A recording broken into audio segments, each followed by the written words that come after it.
wa mu'alah wa la hawla wa la quwwata illa billah. Amma ba'du, kita lanjutkan hadis yang ke-16. An Abi Hurairah radhiyallahu anhu qala anna Rasulullah sallallahu alaihi wasallam qala lin Nabi sallallahu alaihi wasallam awsini. Kata Abu Hurairah, ada seorang laki-laki berkata kepada Nabi sallallahu alaihi wasallam, wahai Rasulullah, berilah saya wasiat. Maka Nabi sallallahu alaihi wasallam bersabda, la taghdab. Wasiatnya adalah jangan engkau marah. Ya. Kemudian orang tadi mengulangi permintaannya beberapa kali. Ya Rasulullah, berilah aku wasiat. Jadi dia berharap ada wasiat yang lain selain itu. Tapi ternyata Nabi SAW selalu mengulang jawaban yang sama. Faraddada miraran. Ya, Nabi pun mengulang dengan jawaban yang sama. La taghdab. Jangan engkau marah. Hadis riwayat Bukhari. Ya. Jadi hadis yang ke-16 ini sama dengan yang ke-15, yaitu sama-sama dari sahabat Abu Hurairah. Yang kita sudah sebutkan namanya adalah Abdurrahman bin Sakhr Ad-Dawsi. Beliau wafat pada tahun 59 Hijriah. Dan termasuk sahabat yang paling banyak meriwayatkan hadis. Ya. Berarti contohnya di sini kitab Arba'in, ya, ada 9 hadis dari 42 hadis. Kan Arba'in ini 42 hadis yang dikumpulkan oleh Imam An-Nawawi. 9 hadis diantaranya dari sahabat Abu Hurairah radhiyallahu anhu. Berarti hampir seperempatnya hadis yang ada di kitab Arba'in ini adalah dari Abu Hurairah. Nah, ini menunjukkan keutamaan sahabat Abu Hurairah radhiyallahu anhu.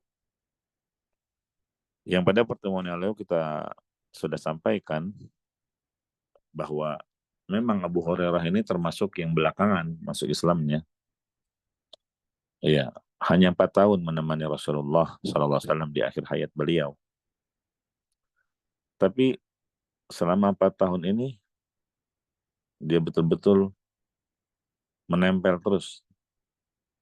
Dia manfaatkan kebersamaan dengan Rasulullah SAW hanya 4 tahun dan sungguh diberkahi oleh Allah.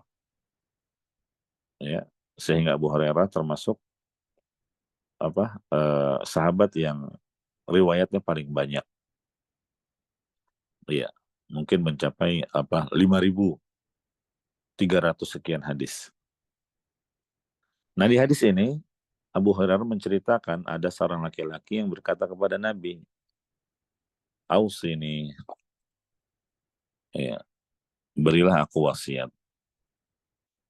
Memang itu ya di antara kebiasaan para sahabat. Sering datang ke Nabi SAW minta pelajaran, minta nasihat, minta wasiat, minta petunjuk amalan yang bisa memasukkannya ke surga dan menyelamatkannya dari neraka. Ya, nah, di antaranya Abu Hurairah radhiyallahu anhu. Tapi di sini Abu Hurairah tidak menyebutkan siapakah laki-laki yang berkata kepada Nabi, berilah aku wasiat. Kalau menurut Al-Hafidz Ibnu Rajab Al-Hambali, kemungkinan laki-laki tersebut adalah Abu Darda. Kenapa? Karena ada riwayat yang lain dari Tabrani, itu disebutkan Abu Darda bertanya kepada Nabi, dullani ala amalin yudkhuluni al-jannah. Jadi di sini Imam At-Tabrani menyebutkan hadis bahwa Abu Darda pernah bertanya ke Rasulullah, tunjukkan kepadaku suatu amalan yang dengannya aku dapat dimasukkan ke surga. Jadi beliau minta kepada Nabi agar ditunjukkan suatu amalan yang bisa membuatnya masuk ke surga. Maka Nabi SAW menjawab dengan yang senada di hadis 16 ini, yaitu la taghdab, jangan kau marah. Walakal jannah, cuma di sini ada tambahan, dan kau akan mendapatkan surga. Ya. Dan kau akan mendapatkan surga. Jemaah rahimani wa rahimakumullah, hadis yang ke-16 ini dan juga yang semakna dengannya menunjukkan salah satu akhlak yang sangat agung yang bisa menjadi sebab seseorang dimasukkan ke surga, yaitu meredam amarah. Ya. Banyak orang mungkin berpikir masuk surga itu hanya bisa dicapai dengan melakukan amalan ibadah, ya, seperti haji, umroh, jihad, sholat, puasa, baca Quran, atau ibadah-ibadah yang lainnya. Ya. Padahal berdasarkan hadis ini, menahan amarah itu juga suatu ibadah. Ibadah. Karena dijanjikan dengan surga. Gitu ya. Nah ini yang kurang dapat perhatian. Dikiranya yang bisa memasukkan ke surga itu cuma ibadah mahdhah seperti yang tadi disebutkan. Padahal akhlak yang mulia itu salah satu faktor yang dapat menuntun seseorang menuju surganya Allah Subhanahu wa taala. Makanya Nabi SAW bersabda, "Ma min syai'in fil mizan asqalu fil mizan min husnil khuluq." Tidak ada sesuatu yang paling berat timbangannya di mizan daripada akhlak yang mulia. Iya. Nah, jadi hendaknya kita memahami akhlak yang mulia itu juga ibadah. Ya. Nah, kalau seorang muslim menyadari hal ini, maka dia akan sungguh-sungguh menghiasi dirinya dengan akhlak yang mulia. Di antaranya adalah menahan amarah. Gitu ya. Nah, memang kita tidak pungkiri ya, ada orang yang kadang dia giat melakukan sholat malam, rajin puasa, rajin baca Quran, sering pergi ke masjid, walaupun dalam keadaan mengantuk, walaupun keadaan gelap gulita. Kenapa? Karena dia tahu itu ibadah. Iya. Tapi ketika dia diperintah untuk meredam amarahnya, diperintah untuk mengendalikan emosinya, itu terasa berat baginya. Dia merasa kesulitan. Kenapa? Karena dia tidak menghadirkan di dalam dirinya kesadaran bahwa meredam amarah juga bagian dari ibadah. Oleh karena itu, jemaah sekalian, bapak-bapak, ibu-ibu, rahimakumullah, ketika seseorang eh, mampu menghadirkan di dalam dirinya bahwa meredam amarah itu ibadah, niscaya dia akan lebih mudah mengendalikan emosinya, mengendalikan amarahnya. Ya. Nah, sikap seperti ini sangat penting ya untuk kita terapkan dalam kehidupan sehari-hari. Apakah dalam lingkup hidup bermasyarakat, bertetangga, ataupun di keluarga kita, ataupun di lingkungan kerja kita. Kenapa? Karena banyak faktor. Ketika kita berinteraksi dengan manusia, itu ada hal-hal yang menjadi pemicu amarah kita. Nah, disitulah kita ingat bahwa ada ladang ibadah yang dijanjikan pahala yang agung, di antaranya berupa masuk surga, yaitu mengendalikan emosi atau menahan amarahnya. Iya. Jemaah rahimakumullah, eh, keutamaan menahan amarah itu disebutkan dalam Al-Quran dan hadis. Ya, tadi saya kirim dua gambar ya ke Mas Johan. Keutamaan meredam amarah kalau disebutkan di Al-Quran itu ada dua. Ya. Yang pertama di surat apa? Eh, Asy-Syu'ara. Asy-Syura. Wa idza ma ghadibu hum yakfirun. Di surat Asy-Syu'ara ayat 37, Allah Subhanahu wa taala menyebutkan bahwa di antara ciri orang yang beriman, kalau apa? Marah, dia mudah memberi maaf. Wa idza ma ghadibu hum yakfirun. Kalau mereka marah, maka mereka segera memberi maaf. Ya, itu yang disebutkan dalam Al-Qur'an, bahwa ciri orang yang beriman kalau marah mudah memaafkan. Surat yang lain disebutkan di Ali Imran ayat 133 sampai 134. Ini yang sering kita dengar. Allah menyebutkan, wasari'u ila magfiratin min rabbikum wa jannatin arduha as-samawati wal ardu u'iddat lil muttaqin. Allah menyebutkan di sini telah disediakan surga yang penuh dengan kenikmatan, yang luasnya seluas langit dan bumi, dan itu disediakan bagi orang yang bertakwa. Apa sifatnya orang yang bertakwa? Alladzina yunfiquna fis sarra'i wad dharra wal kadhiminal ghaidh wal 'afina 'anil nas. Yaitu orang-orang yang pertama di sini menginfakkan hartanya dalam keadaan lapang maupun sempit. Yang kedua adalah orang yang menahan amarahnya. Iya, wal kadhiminal ghaidh wal 'afina 'anil nas. Dan sifat yang ketiga adalah orang yang memaafkan kesalahan orang lain. Nah, itu di Al-Qur'an. Ya, keutamaan meredam amarah disebutkan di dua ayat ini. Asy-Syura ayat 37 dan Ali Imran 133 dan 134. Adapun di hadis itu banyak ya. Di antaranya di sini disebutkan bahwa apa Rasulullah SAW mengulang-ulang wasiat seperti yang disebutkan di hadis kita. La taghdab faradada miraran qala la taghdab. Iya. Kenapa Nabi SAW mengulang-ulang? Dan orang tadi juga mengulang-ulang permintaan wasiatnya. Karena dia mengira ada wasiat yang akan Nabi berikan lainnya selain dari jangan marah. Ya, dia berharap ada nasihat yang lain selain perintah untuk tidak marah. Atau mungkin orang itu menganggap tidak marah itu sesuatu yang biasa. Dia mau yang istimewa. Tapi ternyata jawaban Nabi sama, tidak berubah. Nabi tetap mengatakan la taghdab. Ya, jangan marah.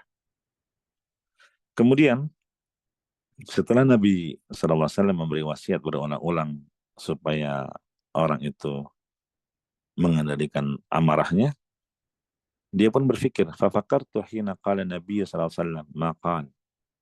Aku pun berpikir, kenapa Nabi SAW mengucapkan sampai berulang-ulang, jangan kau marah. Fa'idzal ghadabu yajma'u syarra kullahu. Ternyata marah itu memang dapat mengumpulkan seluruh keburukan. Gitu ya. Jadi kenapa Nabi mengulang-ulang wasiat yang sama? Jangan marah. Karena kemarahan itu kunci segala keburukan. Ya. Maka dari itu penting untuk diketahui ya bagi setiap muslim dan muslimah untuk tidak marah. Iya, untuk menahan amarah.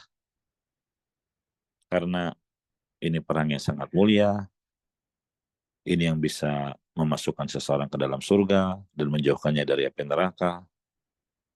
Ini juga ciri orang yang bertakwa. Ya.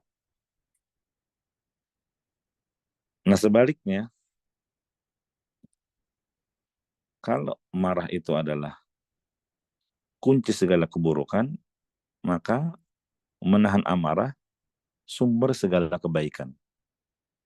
Sebagaimana dikatakan oleh Ibnu Mubarak, ijma' lana husnul khuluq fi kalimatin. Qala tarkul ghadab. Jadi ada yang berkata kepada Ibnu Mubarak, ya, uh, kumpulkan akhlak yang mulia, tapi dalam satu kalimat. Maka Ibnu Mubarak berkata, tarkul ghadab, tinggalkan kemarahan. Ya, artinya betapa banyak ya musibah yang terjadi di tengah kehidupan kita itu diakibatkan kemarahan. Betapa banyak hubungan yang telah dijalin selama bertahun-tahun hancur. Kenapa? Karena kemarahan yang hanya sesaat. Iya. Begitu pula kebahagiaan rumah tangga yang telah diperjuangkan, yang sudah membuahkan hasil, dikarunia anak, hancur. Karena apa? Kemarahan. Banyak perceraian terjadi juga karena kemarahan. Bahkan banyak kejahatan-kejahatan yang terjadi. Bahkan sampai ke pembunuhan. Ternyata itu dipicu oleh apa? Kemarahan.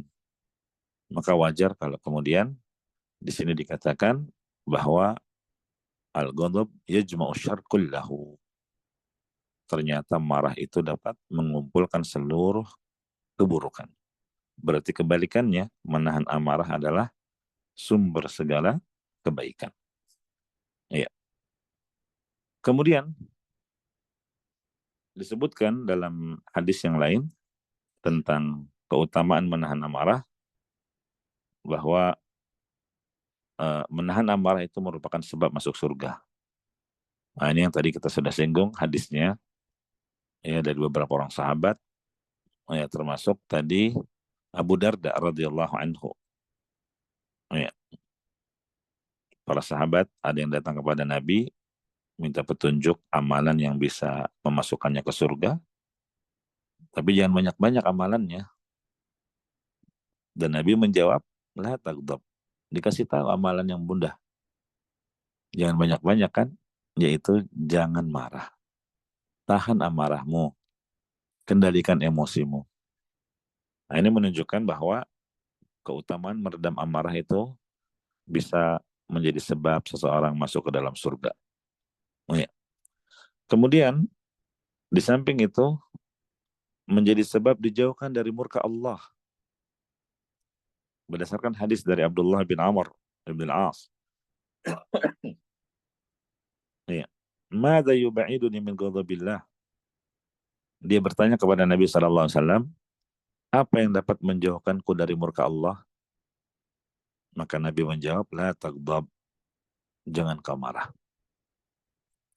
Kemudian yang keempat, barang siapa yang mampu meredam amarahnya, ya, padahal dia sebetulnya mampu melampiaskannya, maka nanti dia akan dipanggil di hadapan layak manusia, terus diberi pilihan oleh Allah.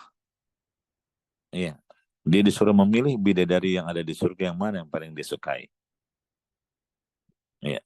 Ini disebutkan dalam hadis, man qadhama ghaidan wa huwa yaqdiru ala ayyunafidhahu da'ahu Allah ala ru'usil khalaiq yaumal qiyamah hatta yukhayyirahu fi ayyil hur sya'a. Barang siapa yang menahan puncak kemarahannya, jadi harusnya marahnya sudah meluap-luap karena tingkat emosi itu bertingkat-tingkat ya. Sampai ada orang mengatakan, ini saya sudah puncak amarah saya. Justru barang siapa yang menahan kemarahan di saat puncak-puncaknya, dalam kondisi dia mampu melampiaskan amarahnya, tapi dia menahannya, meredamnya, maka Allah akan memanggil dia di hadapan semua makhluk di hari kiamat nanti, hingga dipersilakan untuk memilih bidadari mana saja yang dia inginkan. Iya, karena apa? Bidadari juga bertingkat-tingkat ya, tidak sama satu dengan yang lainnya. Nah, ini apa? Beberapa keutamaan meredam amarah yang disebutkan di dalam hadis-hadis yang sahih. Iya. Jemaah rahimani wa rahimakumullah. Kalau kita perhatikan hadis-hadis tadi, Jadi ada orang yang datang ke Rasulullah minta nasihat, bahkan berulang-ulang. Aus ini, saya kasih nasihat. Atau beri saya wasiat. Tetapi jawaban Nabi hanya satu. La taghdab, jangan marah. Kemudian ada orang lain minta amalan. Yang dengan amalan itu dia akan dimasukkan ke dalam surga. Ternyata Nabi juga menjawab, la taghdab, jangan marah. Kemudian ada orang lain minta amalan yang dapat membuat dirinya terhindar dari murka Allah, dari nerakanya.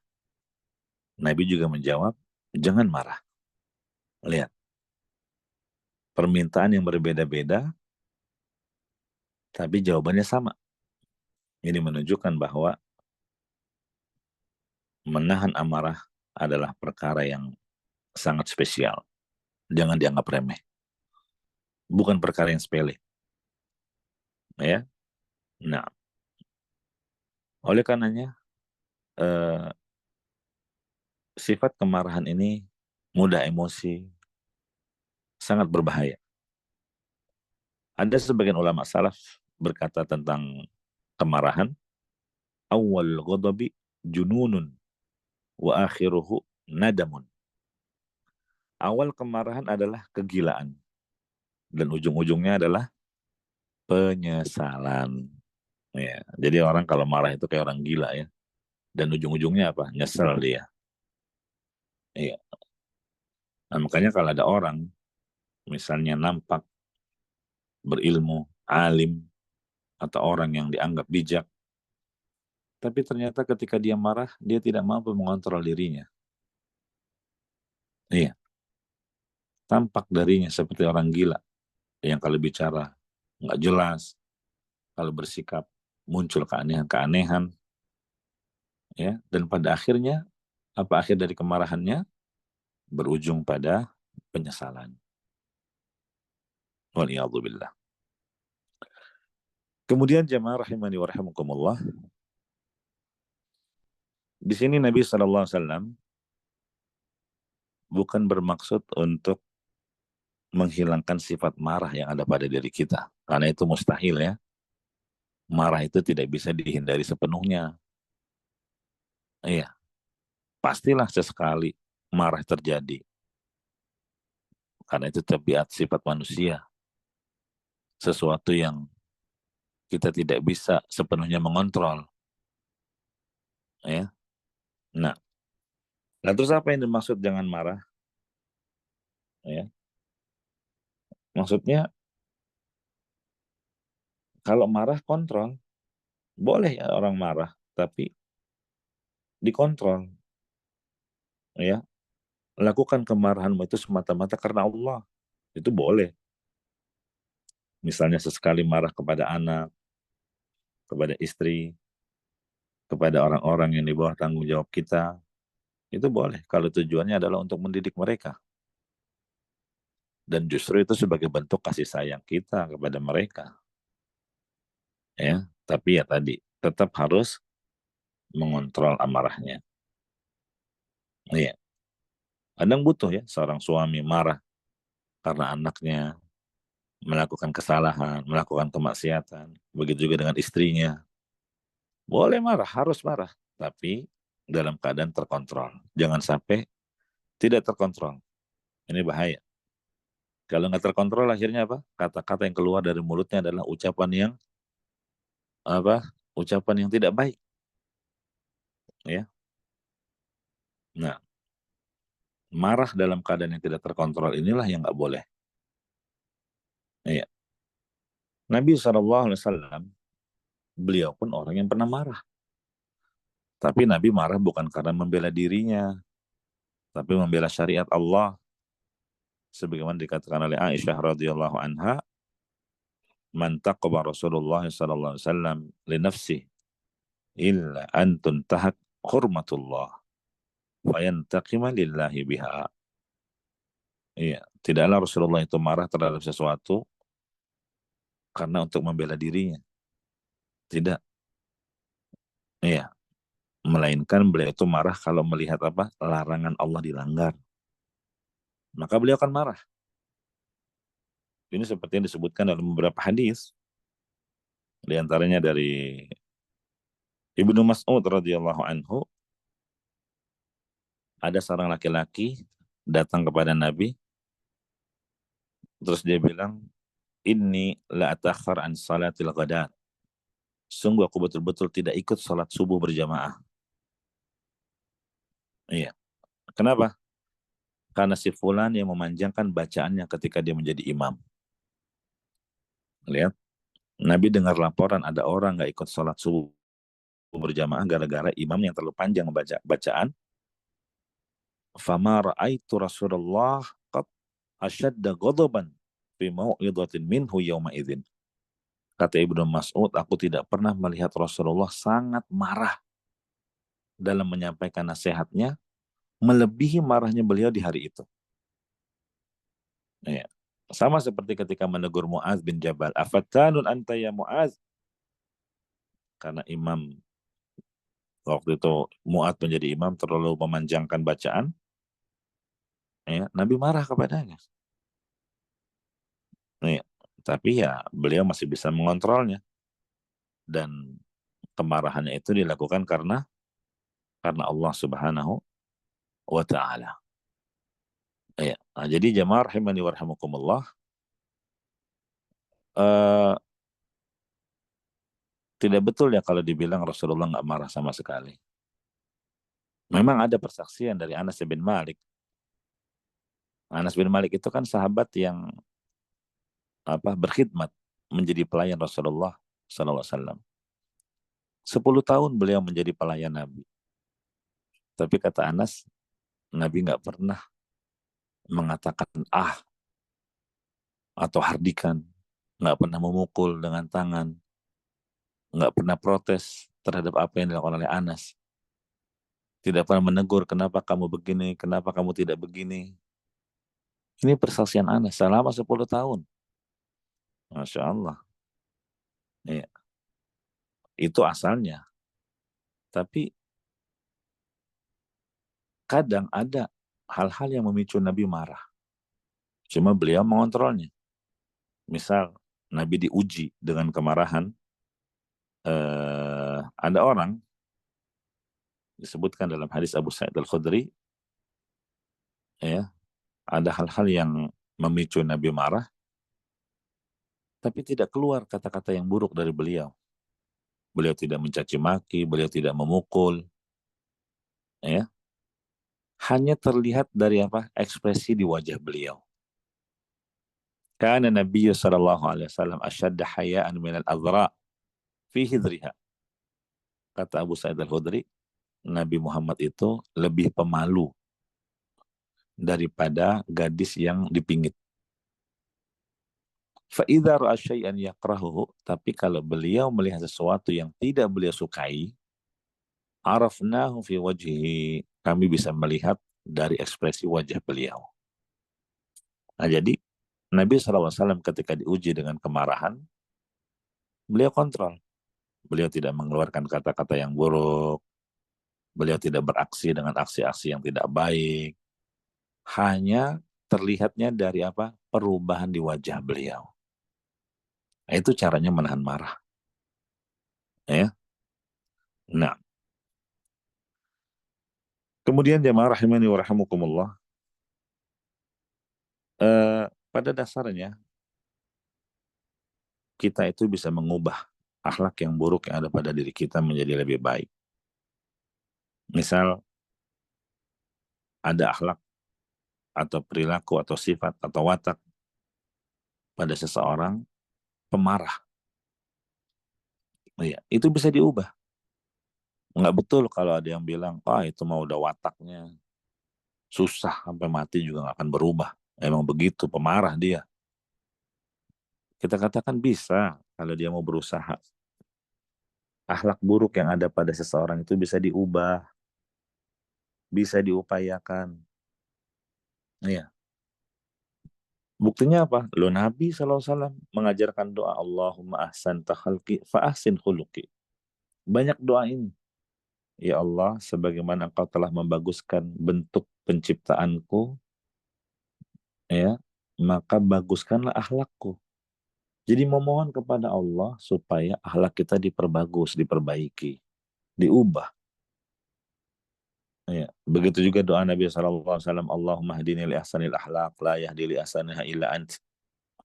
Ya Allah, tunjukilah aku kepada akhlak yang baik, karena tidak ada yang dapat menunjukkan kepada akhlak yang baik kecuali hanya Engkau.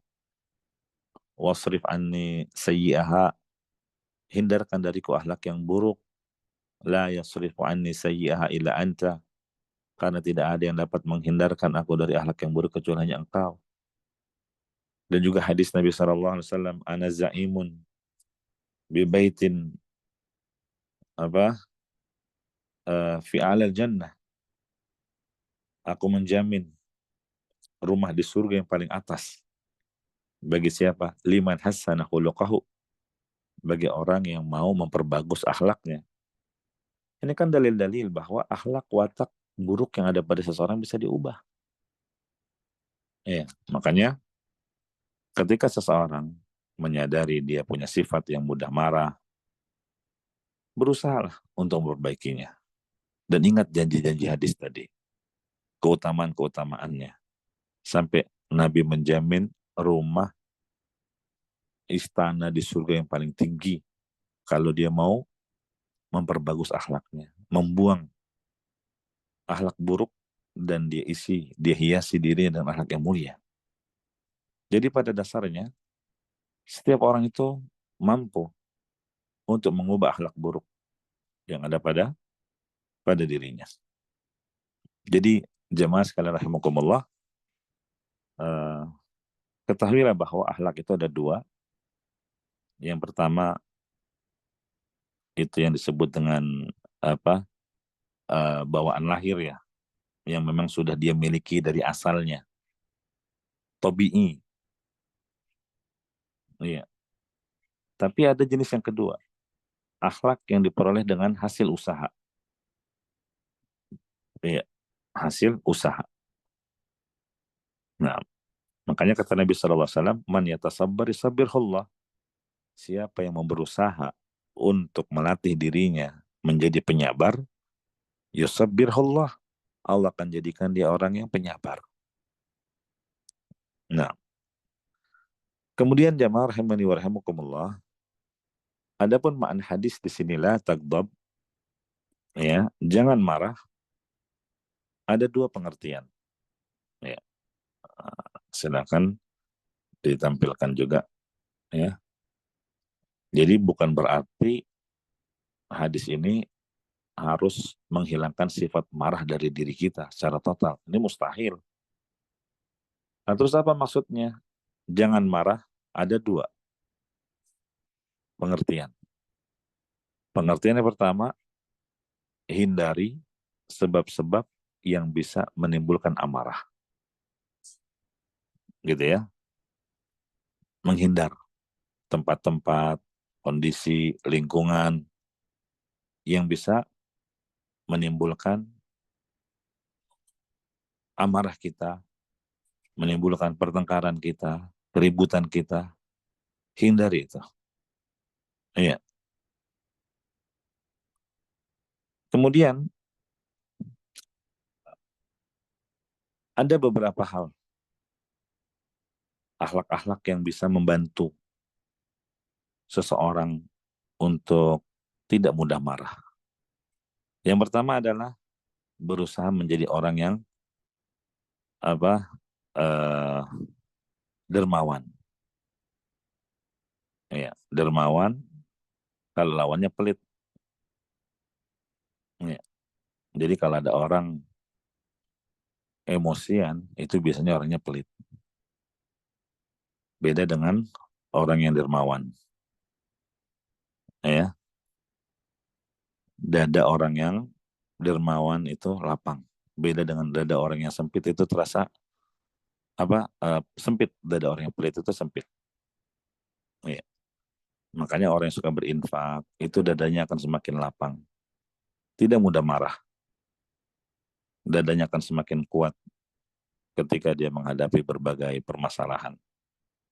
Beda dengan orang yang pelit, ya, dia akan perhitungan, dia akan penuh pertimbangan. Ya.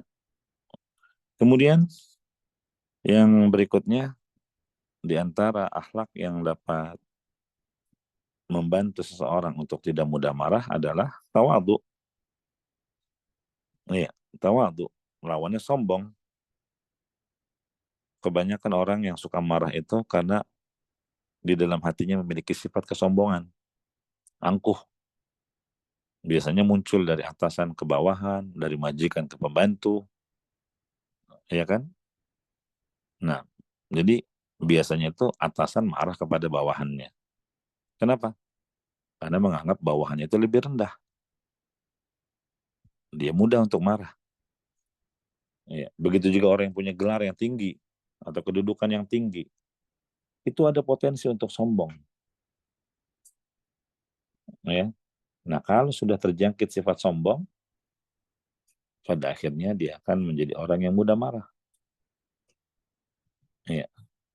Beda dengan orang yang tawadhu. Dia akan merasa dirinya dan orang lain sama. Ah, sudahlah. Ngapain saya? Toh saya dengan dia sama aja, sama-sama makan nasi, sama-sama hamba Allah, sama-sama manusia. Tawadhu. Kemudian yang berikutnya murah senyum. Nah, ini juga hal yang menunjukkan ketawaduan. Ya. Innakum lan tasa'un nas bi amwalikum. Kata Nabi SAW, kalian itu tidak bisa menarik hati manusia dengan harta. Nggak semua orang bisa ditarik. Tapi kalian bisa menarik manusia itu dengan apa? Akhlak yang baik, dengan senyuman. Iya. Memang sih berbagi harta kepada seseorang bisa mempengaruhi, tapi nggak kepada semua orang. Berbagi harta bisa membuat harta kita habis dan berkurang. Ada masanya. Beda dengan senyuman. Iya, kalau dibagikan kepada siapapun dia tidak akan pernah habis. Ya. Nah, orang yang suka senyum biasanya nggak akan mudah marah. Iya, tidak akan suka marah. Di samping dia juga apa akan mendapatkan pahala dengan senyumannya itu. Dan biasanya orang yang suka murah senyum itu nanti ucapan-ucapannya juga enak, enak didengar, tidak menusuk hati. Nah, makanya latihlah diri kita untuk murah senyum, ya terutama kepada orang-orang dekat kita, keluarga kita, kerabat kita, tetangga kita, rekan kerja kita. Nah, kemudian di antara akhlak yang bisa membantu kita untuk tidak mudah marah adalah beriman kepada takdir. Ngapain marah terhadap sesuatu yang sudah Allah takdirkan? Begitu. Ya. Nah, jadi itulah eh, makna hadis inilah tagdob berarti artinya hindari olehmu sebab-sebab yang bisa menimbulkan amarahmu, emosimu. Ya. Di antaranya menghindari majelis yang menyulut kemarahan, menghindari pembicaraan yang memancing emosi, bahkan kalau sekarang ada di Facebook, banyak di media, di grup WhatsApp, hindari. Iya. Kalau ada ucapan seseorang yang bisa menyulut emosi kita, nggak usah dibuka. Iya, kalau perlu di-delete aja langsung. Iya. Kemudian yang ketiga tadi berusaha untuk menghiasi diri dengan akhlak yang mulia, ya, dan meninggalkan akhlak-akhlak yang buruk. Itu pengertian pertama maksud dari hadis Nabi la taghdab. Jangan marah maksudnya bukan berarti menghilangkan sifat marah dari diri kita secara total. Ini mustahil. Jadi maksud yang pertama adalah apa? Hindari sebab-sebab yang bisa menimbulkan amarah. Adapun yang kedua, ya, menurut sebagian ulama, ya, yang dimaksud la taghdab menurut pengertian yang kedua yaitu jika timbul amarah, hendaknya kau menahannya. Ya, kontrol. Dan kalau perlu melawan amarah itu. Gitu ya. Nah, jadi jangan dituruti. Nggak benar kalau ada orang bilang, wah kalau marah lampiasin aja, biar plong, lega. Nggak betul itu. Ajaran siapa itu? Kita disuruh menahan marah, bukan melampiaskan amarah. Ya. Nah, makanya kata Nabi Shallallahu Alaihi Wasallam, laisa syadid bisur'ah. Orang yang kuat itu hakikatnya bukan yang selalu menang tinju, menang gulat, bukan. Hakikat orang yang kuat itu yang bisa mengendalikan dirinya, mengendalikan hawa nafsunya ketika dia marah. Iya. Ini ada beberapa petunjuk Nabi Shallallahu Alaihi Wasallam, kiat-kiat untuk bisa melawan amarah. Ada yang dari sisi perbuatan, ada yang dari sisi ucapan, dan ada yang dari sisi pikiran. Kalau dari sisi perbuatan, segeralah berwudu, ambil air wudu, ya. Jangan dianggap remeh ini wudu. Dia bisa meredam amarah karena syaitan itu diciptakan dari api. Yang membakar emosi kita itu syaitan, yang ngipas-ngipasin, yang menyulut. Nah, karena dia diciptakan dari api, api itu kalahnya dengan air, maka berwudu lah. Iya. Kalau seseorang berwudu karena Allah dengan niat menghilangkan kemarahan, maka insya Allah kemarahan itu akan hilang. Kemudian yang kedua, dari sisi perbuatan juga selain berwudu, mengubah posisi badan. Idza ghadiba ahadukum wa huwa qa'im falyajlis. Kata Nabi SAW, kalau salah seorang di antara kalian sedang marah dalam posisi berdiri, hendaklah dia duduk. Kalau rasa marahnya hilang, itu yang diharapkan. Tapi kalau belum, berbaringlah. Ya. Ini seperti yang dicontohkan oleh Ali bin Abi Thalib radhiyallahu anhu. Dia pernah marah kepada istrinya, Fatimah radhiyallahu anha. Tapi apa yang dilakukan oleh Ali? Ali pergi, keluar dari rumah. Tapi bukan menuju tempat dugem, masjid yang dia tuju.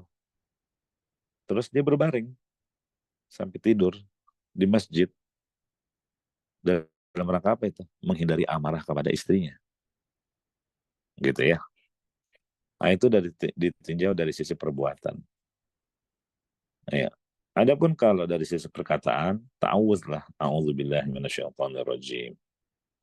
Ya, atau diam. Idza ghadiba ahadukum falyaskut. Kalau lagi marah lebih baik diamlah, ya. Nah, karena kalau dia berbicara ya nggak terkontrol. Iya. Jadi kalau marah hendaknya dia diam. Kapan dia boleh berbicara? Ya kalau kemarahannya sudah reda. Nah, biasanya orang kalau marah kan nggak bisa berpikir normal tuh. Dan yang ketiga, dari sisi pikiran, yaitu mengingat pahala.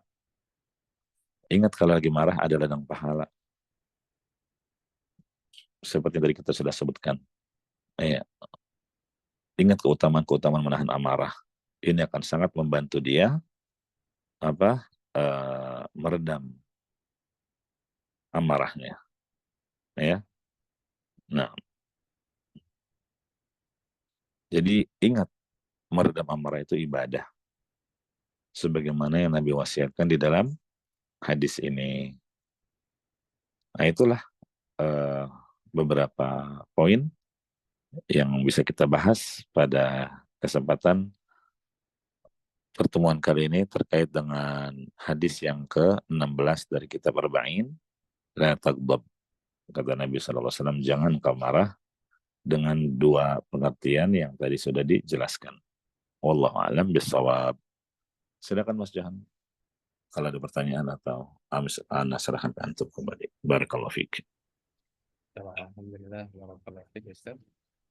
Alhamdulillah, terima kasih atas materinya dari kalian. Silakan kalau ada pertanyaan, kita utamakan sesuai dengan tema hari ini ya, pembahasan tentang hadis Arba'in nomor 14 Nabi. Takut. Silakan Bapak Ibu. Mana pertanyaan? Kira-kira 100.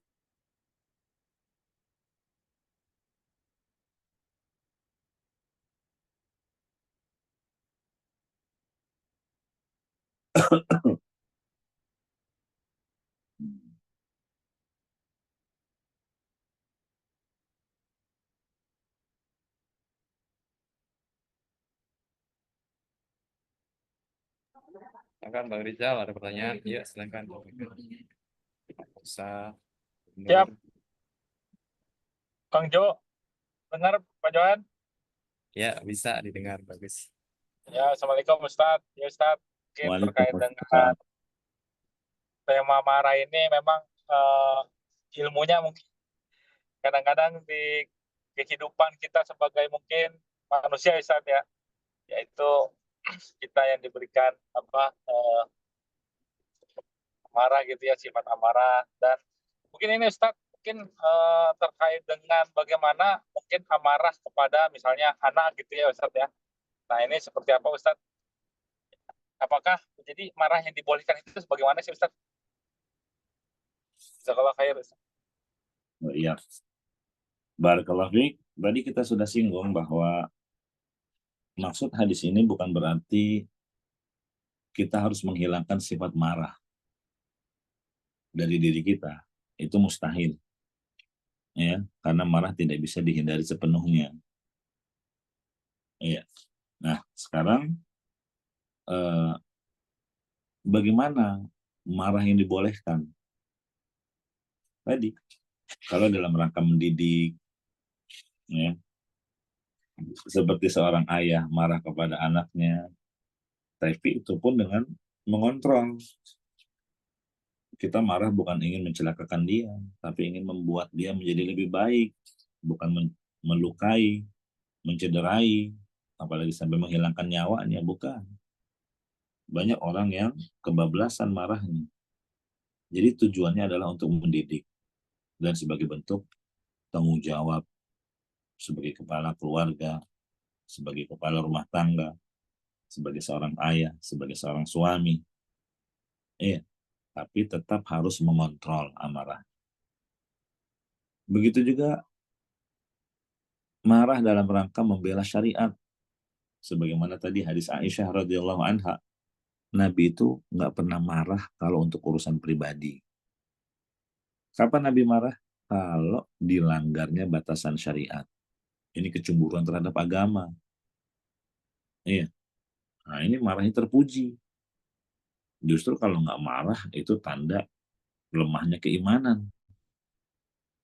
Iya. Kita marah ketika melihat kesyirikan di depan mata kita, ya, kekufuran, kebid'ahan, kemaksiatan. Ya. Nah ini marahnya terpuji. Marahnya kita karena Allah. Ya. Kita tidak ridho ketika perintah-perintah Allah tidak dikerjakan. Kita marah ketika larangan-larangan Allah justru dilanggar.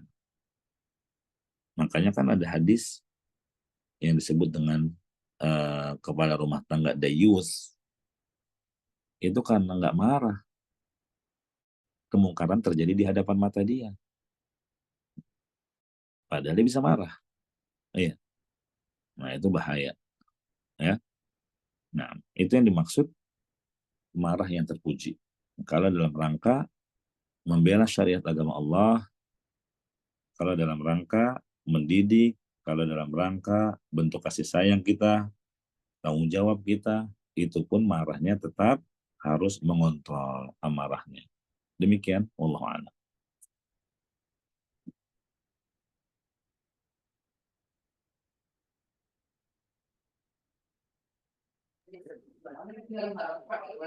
Ya, ya. Mau marah ini ujiannya setiap saat ya. Di jalan, di rumah. Wah ini kadang-kadang juga bisa dilakukan untuk mengatasi ini skill tingkat tinggi. Iya. Mungkin ini ya, Sir, kalaupun itu apa ya, sebagai salah satu contoh pernah misalnya Abu Darda ya, itu dia dites tuh pernah dengar dari ini ya cerita ada sahabat mau ngetes Abu Darda, dia itu dites sama sahabat gimana kalau dia marah, dijambak itu kan tiba-tiba setelah dibikin marah itu dia langsung berbaring Sir. Atau berbaring mengamalkan sabda Nabi itu ya, langsung berbaring ya. Tadi juga apa ya, bisa nggak kira-kira ketika apa ya kita benar-benar memuncak gitu ya. Nah, kita tuh lupa Ustaz dengan prosedur-prosedur wudhu, awal, apa itu yang lupa ini gimana kiatnya Ustaz supaya tetap ingat nih kalau marah terus segera ini itu gimana kiatnya Ustaz? Iya, pertama mengingat bahwa marah ini kunci keburukan, mumpung belum jauh, karena nanti ujung-ujungnya adalah penyesalan. Tadi kan sudah disebutkan awalnya kegilaan, ujungnya penyesalan. Terus yang kedua, berpikir bahwa menahan amarah itu ibadah. Ada kesempatan meraih keutamaan yang besar. Tadi kita sudah sebutkan, menjadi sebab masuk surga, dijauhkan dari neraka, sifat ahlul jannah, sifat orang yang bertakwa, nanti akan dipanggil di hadapan Allah, di hadapan seluruh manusia, dipilihkan bidadari mana yang kita suka. Ingat pahala-pahala itu, ya. Nah, itu akan mendorong kita untuk menahan amarah. Makanya kalau ada teman kita ngingetin, sabar ya akhi, gitu ya. Kalau orang awam biasanya nyebut. Nah, ini nyebut apa dulu? Maksudnya nyebut istighfar. Ya. Kalau disuruh nyebut malah marah-marah juga. Nyebut apa? Saya lagi marah. Ya harusnya dia berterima kasih diingatkan oleh temannya. Segera dia ta'awud. A'udzubillah minasyaitonirrajim. Terus segera tinggalkan orang itu. Ya, dia baca ta'awud. Dia ambil air wudhu. Ya.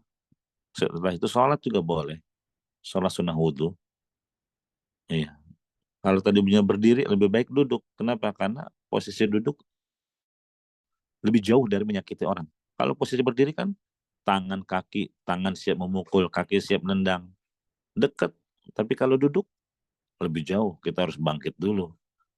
Kalau berbaring, wah lebih jauh lagi. Itu yang tadi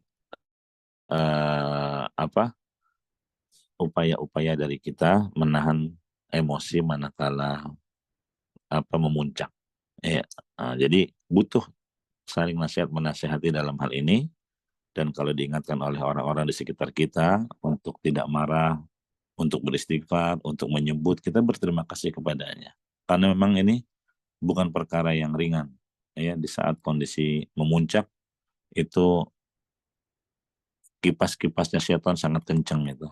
Ya. Dan syaitan terus ngompori. Ya, sampai amarah kita semakin menjadi-jadi. Iya. Makanya tidak ada cara untuk terhindar dari bujuk rayu syaitan selain dari berlindung kepada Allah. Baca a'udzubillah minasyaitonirrajim. Ini saya akan reda biiznillah taala.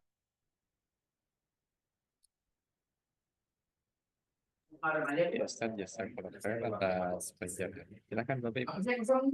Masih ada 5 menit lagi ya. Acara kita. Silakan. Yang penting PNB kok kayak ya dengan RM buat ini RM berapa sih sebenarnya? Bukan di DAI kan?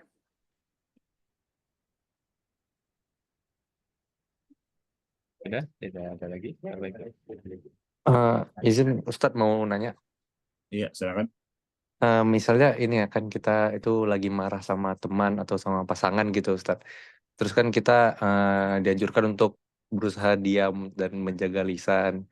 Tapi ternyata teman kita atau pasangan kita itu nggak mengerti kita, malah dibilang kok kamu diemin aku kayak gitu Ustadz. Itu solusinya gimana ya Ustadz? Iya, boleh kita mengingatkan dia. Ya, saya sedang mengontrol emosi, saya sedang beribadah kepada Allah. Maafkan saya, beri saya waktu ya, untuk berpikir. Karena saya dalam kondisi marah, kalau saya berbicara nanti nggak terkontrol pembicaraan saya, akan semakin buruk keadaannya. Begitu, sama seperti orang yang berpuasa, ketika ada orang memancing-mancing emosi, kita bilang, maaf saya sedang berpuasa, tolong hargai saya.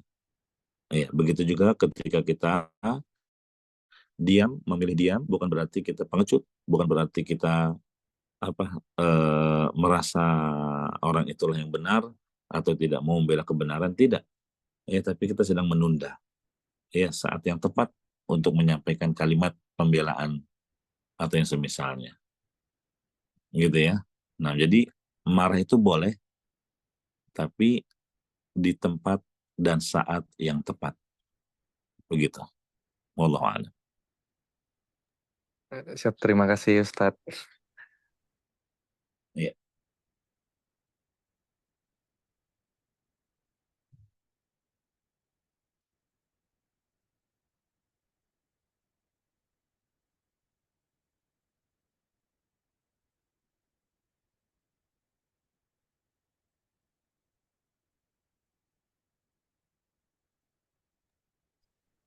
Silakan Bapak Ibu yang punya banyak.